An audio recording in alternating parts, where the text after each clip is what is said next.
બીજી સપ્ટેમ્બરે વિશ્વ નારિયેળ દિવસ. દર વર્ષે બીજી સપ્ટેમ્બરે વિશ્વ નારિયેળ દિવસ મનાવવામાં આવે છે, જેથી લોકોને ગરીબી ઘટાડવામાં આ પાકના મહત્વ વિશે જાગૃત કરવામાં આવે. આ દિવસ એશિયન પેસિફિક કોકોનટ કોમ્યુનિટી ના રચના દિવસની યાદમાં પણ ઉજવે છે.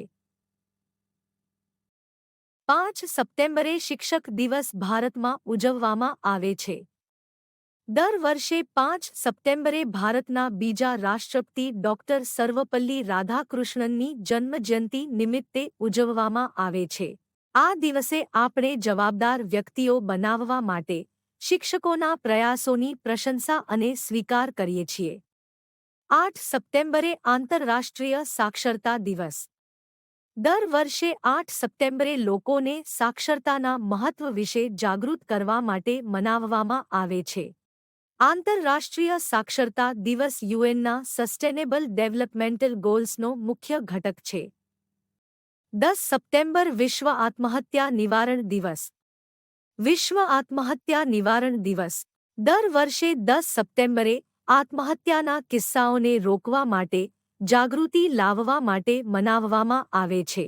આ દિવસનું આયોજન international association four suicide prevention દ્વારા કરવામાં આવે છે. 14 સપ્ટેમ્બર હિન્દી દિવસ. હિન્દી દિવસ 14 સપ્ટેમ્બરના રોજ ઉજવવામાં આવે છે, કારણ કે આ દિવસે ભારતની બંધારણ સભાએ 1949માં દેવનાગરી લિપિમાં લખેલી હિન્દીને ભારતીય પ્રજાસત્તાકની સત્તાવાર ભાષા તરીકે અપનાવી હતી. 16 સપ્ટેમ્બર વિશ્વ ઓઝોન દિવસ.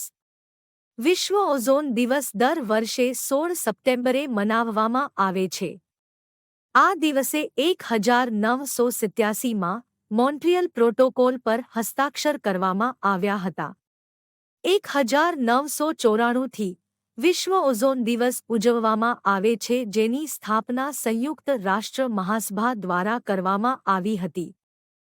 17 સપ્ટેમ્બર પીએમ નરેન્દ્રભાઈ મોદીનો જન્મદિવસ.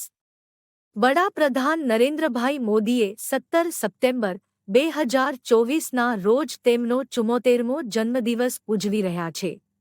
તેઓ ભારતીય જનતા પાર્ટી બીજેપી ના નેતા અને ભારતના 15મા વડાપ્રધાન છે. તેમનો જન્મ 17 સપ્ટેમ્બર 1950ના રોજ ગુજરાતના વડનગરમાં થયો હતો.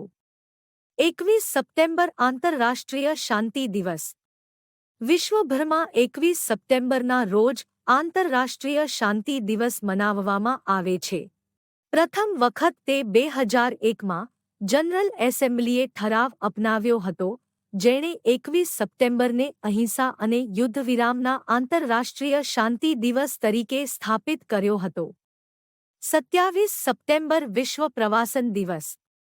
વિશ્વ પ્રવાસન દિવસ દર વર્ષે 27 સપ્ટેમ્બરના રોજ ઉજવવામાં આવે છે, જેથી પ્રવાસના મહત્વને ઉજાગર કરવામાં આવે, જે રોજગારીનું સર્જન કરવામાં અને વિશ્વભરના લાખો લોકો માટે ભવિષ્યનું નિર્માણ કરવામાં મદદ કરે છે.